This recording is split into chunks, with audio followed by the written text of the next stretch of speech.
Hi, my name is Lisa Jordan, and I'm with the Steelworkers Education Department. Today we're going to talk about grievance handling. At this point, you've probably already gone through several of these videos, and hopefully you have a better idea of the role of the griever as an educator, as an organizer, and as a communicator. And all those important skills are going to come into play today as you think about the role of the steward as a griever. You've also at this point reviewed your rights and roles as a union steward, the legal obligations you have as well as the legal rights, and those again play into what we're going to be talking about today. Our focus is going to be on the actual grievance process. Now in the last video clip you saw, we talked about the difference between a grievance and a complaint and the grounds that those are based on. Today what we're going to do is say someone has come to you and you believe that you might have a grievance that you need to investigate. How do you move forward with that? And in order to be able to do that, you have to understand exactly what your obligations and your rights are. So I'll be reviewing some of the stuff that you've already done thus far.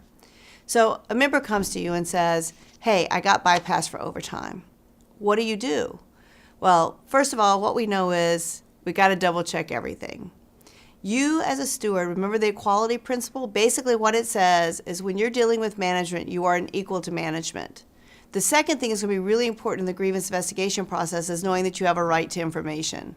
So once somebody comes to you with an issue, you can begin the investigation process. Depending on your workplace and your structure and what's allowed, you may be able to do this on work time if that's explicit, or you may not, depending on your workplace. In any case, what you will be doing is going out and gathering information.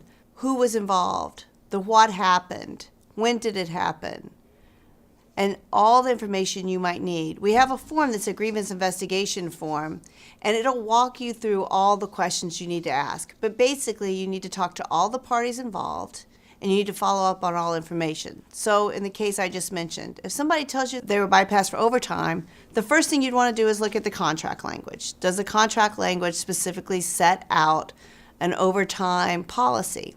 And if it does, where are the records kept that would affirm that? Who else might have been involved? Who else do you need to talk to? So every case is going to be different, but fundamentally what you need to know is you have a right to information. Let's take another example. Let's say somebody's been disciplined.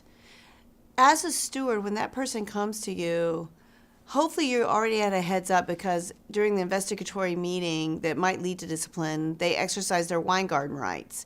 You remember Weingarten from our presentation on the legal rights of union members. So if you were in that meeting, hopefully you or someone else will have notes of what the company's concerns are. Again, the process is to investigate. The other thing to know is it's not just about the law, though. As a steward, you are that person's communicator. You should be the person they trust. So if somebody comes to you and says, I think I have a grievance, or I think I was treated unfairly, what you need to let them know is that you're going to follow up and you're going to get back to them. Too many stewards do their jobs in an exceptional manner, but forget to stay in touch with folks. So if somebody comes to you and says, I have a problem, give them a time you're going to get back to them and stick with that. That's how we build solidarity. That's how we build trust. At the same time, there's a good chance that you're going to have people come to you with a complaint. Hey, they won't let me have an extra locker from my stinky shoes. And you know it's simply a complaint, not a grievance. We've talked about that earlier in one of these presentations. It's good to still listen to people because one day that person may come to you with something that's actually a grievance. And that may be the hardest thing for a steward to do is to maintain attention and focus when someone who's talking to them is somebody they see as just a complainer. But remember, we have a duty of fair representation. That means we treat everyone equally and we investigate all potential issues. What we're going to do today is a little bit different than what you've done in the other videos. I'm laying out a broad picture of what it means to investigate a grievance. We're going to look at a video that was made quite a while ago so you can laugh at the big bows and hair. But it really plays true today of how a grievance gets investigated, how you deal with a member effectively, and then how you present your grievance to management. After we watch that video, we'll come back and talk a little bit about the most effective way to be a steward, and once you've determined that you have a grievance, how you can adequately and efficiently write up the grievance for the best possible outcome. Now, watch this crazy video and we'll talk later.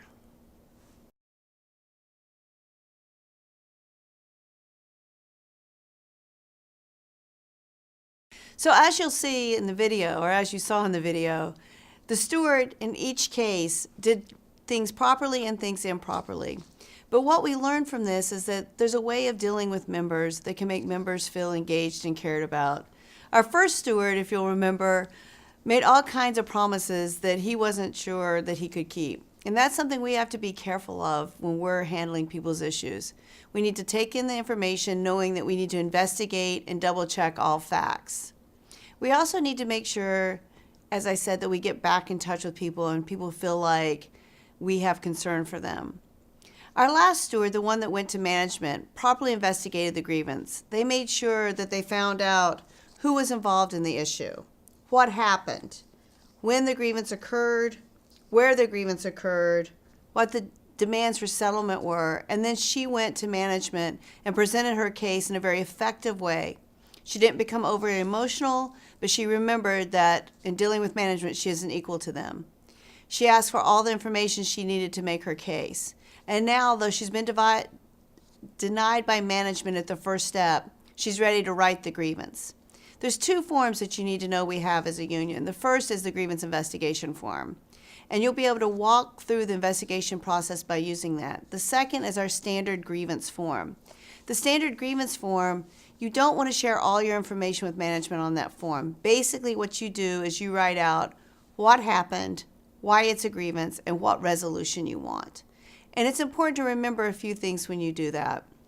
When you're asking for your resolution, remember you want to make it broad so that you can get all appropriate remedies. So for example, you'll see on our standard grievance form, we'll say things like, we want the person made whole in every way, including but not limited to the amount of money that they lost. If somebody has been laid off for some amount of time due to an unfair discipline, we want them made whole in every way. So that form includes language. It's very important to have it that includes any kind of interest and other things that might come up. When you talk about why something's a grievance, it might be clear to you, at least initially, that it's a violation of the contract, but it may also be a violation of the company's policies, state, or federal rules. So when you write why something's a grievance, you will say it's a violation of Article 3A and any other applicable laws or policies. So we will always want to be broad when we write these grievances. I'm sure this is something that your staff reps will be working with you on as you move forward, but it's important to keep in mind. So I want to take a minute to talk to you and to read to you from the grievance report form so you can see what I'm talking about this kind of language. So where it says, what's the remedy requested? You would write in the remedy you want, but then we have language that says, plus the union demands that the company cease and desist from violating the collective bargaining agreement, that the incidents be rectified, that proper compensation, including benefits and overtime, at the applicable rate of pay, be paid for all losses, and further that those affected be made whole in every respect, including interest and any other monies owed. So you can see what we're trying to do is just make sure that if this is an issue that ever gets to arbitration, that we don't leave anything out when we write our actual grievance. So just to summarize what I've been saying today, basically in this portion of the video, we wanted to talk a little bit about how you investigate a grievance, how you present a grievance, and then how you write the grievance. And those are the three parts that got covered primarily in the video. When you write the grievance, it's important to remember to use the form that we have, the standardized form, and also to be sure to write it as broad as you possibly can, and to remember to only write a grievance when you actually have a grievance, not just because there's a complaint. But maybe the most important thing that I haven't mentioned is that you have to do all of these things in a timely manner. Because if you don't adhere to your contract and make sure that the grievance is presented within that timeline, as shown in the video, then while that grievance might be good, we will lose our opportunity to represent that person. And that is not something that we ever want to do as a union. So as you think about your job as a union steward, remember that it's not just about being the best investigator, the best presenter, or the best writer. It's about maintaining relationships with the members so that they know that you're doing that work for them. And as you do these things, remember that there's a strong body of law out there that says that when you're dealing with management, you're an equal to management. that you have a right to information. Also remember that you have a duty to represent everyone equally and without being biased towards anyone.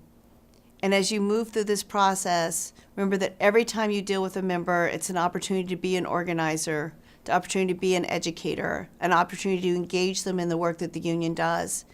Because our job is to make everyone in this organization feel like they're a part of the organization and that we can move forward and build a stronger union together. So, as you move forward with this process and you're writing your grievances, remember if at any point you have any questions, please contact your staff rep. They're experts in this area and this is what they do every day. But also remember that your job as a union steward is not to be perfect. It's not to always know the contract, and it's not always to do everything precisely right. What it is about building the power of the union and letting people know there's somebody there to listen and to fight for them. We're here to support you. I hope this has been helpful. Solidarity Forever, and thank you for all the work you do. You are the face of the union.